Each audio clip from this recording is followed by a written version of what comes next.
Halo teman-teman, kembali lagi bersama kita di channel Pejuang NIP CPNS. Kali ini kita akan membahas soal tes wawasan kebangsaan TWK 2026 teman-teman. Kali ini kita bahas mengenai subtes nasionalisme. Langsung saja kita ke soal-soalnya teman-teman. Nomor 1, seorang influencer dengan jutaan pengikut seringkali mengunggah konten yang membanding-bandingkan kemajuan infrastruktur negara lain dengan Indonesia secara sarkastik, yang memicu pesimisme di kalangan pengikutnya. Di sisi lain, ia mengklaim hal tersebut adalah bentuk kritik membangun demi kemajuan bangsa.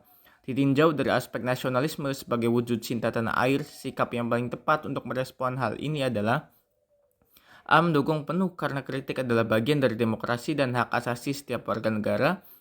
B. Melakukan laporan massal report terhadap akun tersebut karena dianggap telah menyebarkan kebencian kepada pemerintah. C. Menilai bahwa kritik tersebut kurang mencerminkan nasionalisme jika tidak disertai dengan solusi atau narasi yang membangun kebanggaan nasional.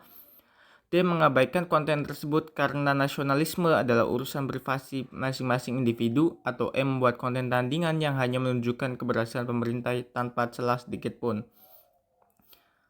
Lanjut ke pembahasan. Pilihan C adalah jawaban yang paling tepat, karena nasionalisme dalam konteks modern dan demokrasi tidak berarti menutup mata terhadap kekurangan atau melarang kritik, melainkan menuntut adanya tanggung jawab moral dalam penyampaiannya. Sebagai seorang influencer yang memiliki kekuatan untuk membentuk opini publik, kritik yang bersifat sarkastik tanpa disertai solusi atau narasi yang membangun justru berpotensi menggerus kebangsaan nasional, kebanggaan nasional, dan optimisme bangsa, yang mana hal ini bertentangan dengan esensi nasionalisme sebagai wujud cinta tanah air.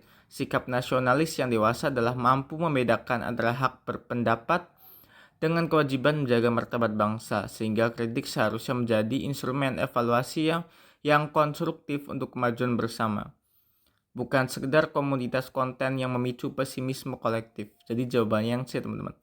Menilai bahwa kritik tersebut kurang mencerminkan nasionalisme jika tidak disertai dengan solusi atau narasi yang membangun kebanggaan nasional. Next ke soal yang nomor 2 teman-teman, silakan bisa dikerjakan terlebih dahulu. Dalam upaya memperkuat kedaulatan ekonomi nasional, pemerintah menerapkan kebijakan pembatasan impor barang konsumsi yang sebenarnya bisa diproduksi di dalam negeri. Namun, kebijakan ini menyebabkan harga barang tersebut di pasar domestik meningkat tajam dan membebani masyarakat kelas bawah. Esensi nasionalisme yang paling berkeadilan dalam menghadapi situasi ini adalah A. Tetap melanjutkan kebijakan tersebut demi harga diri bangsa meski rakyat kecil harus menderita sementara waktu. B. Membuka keran impor seluas-luasnya agar harga kembali stabil tanpa memedulikan nasib produsen lokal. C. Mengutamakan keberpihakan pada produk lokal namun dibarengi dengan efisiensi produksi dan subsidi tepat sasaran agar harga tetap terjangkau.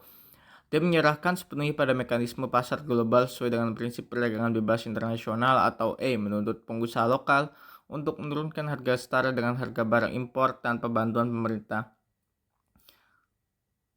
Langsung ke pembahasan teman-teman.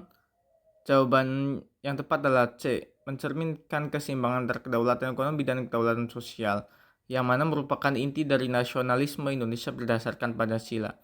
Memaksakan kebijakan proteksionis yang mengakibatkan kesengsaraan rakyat kecil seperti kenaikan harga yang ekstrim justru mencederai tujuan nasionalisme itu sendiri, yaitu kemakmuran seluruh rakyat Indonesia. Oleh karena itu, nasionalisme yang berkeadilan menuntut pemerintah untuk tidak hanya membatasi impor, tapi juga secara aktif membenahi sektor hulu dengan meningkatkan efisiensi produk lokal dan memberikan bantuan yang tepat sasaran, sehingga kemandirian ekonomi nasional dapat tercapai tanpa harus mengorbankan daya beli masyarakat kelas bawah yang rentan. Jadi jawabannya yang C, teman-teman. Mengutamakan keberpihakan pada produk lokal namun dibarengi dengan efisiensi produksi dan subsidi tepat sasaran agar harga tetap terjangkau. Next ke soal yang terakhir teman-teman. Seorang aparatur sipil negara atau ASN menemukan ada indikasi pemborosan anggaran di instansinya yang digunakan untuk kegiatan seremoni atas nama peningkatan semangat nasionalisme. Jika ia melaporkan hal tersebut, ia berisiko dianggap tidak loyal kepada pimpinan dan dianggap merusak citra instansi. Tindakan ASN tersebut yang paling mencerminkan prinsip nasionalisme yang berintegritas adalah A. Mendiamkan hal tersebut karena loyalitas kepada pimpinan adalah bentuk kepatuhan kepada negara. B. Mengikuti arus demi menjaga keharmonisan internal instansi agar kinerja tidak terganggu. C. Melaporkan indikasi pemborosan tersebut melalui mekanisme whistleblowing sistem karena nasionalisme menuntut pengelolaan keuangan negara yang bertanggung jawab. D. Membagikan informasi pemborosan tersebut ke media sosial agar mendapatkan dukungan publik secara luas. Atau E. Mengajukan mutasi ke instansi lain agar tidak terlibat dalam konflik kepentingan tersebut. Langsung ke pembahasan teman-teman.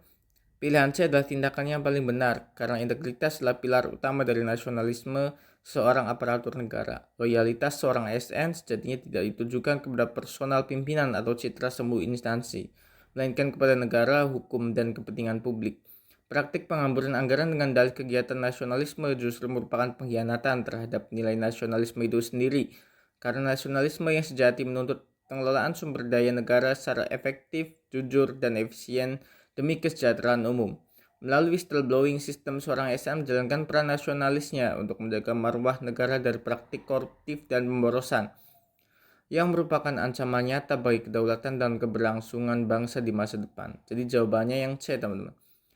Melaporkan indikasi pemborosan tersebut melalui mekanisme whistleblowing sistem karena nasionalisme menuntut pengelolaan keuangan negara yang bertanggung jawab. Mungkin sekian saja teman-teman pembahasan soal kita kali ini. Semoga yang disampaikan bisa bermanfaat. Dan jangan lupa untuk like, komen, dan share-nya teman-teman.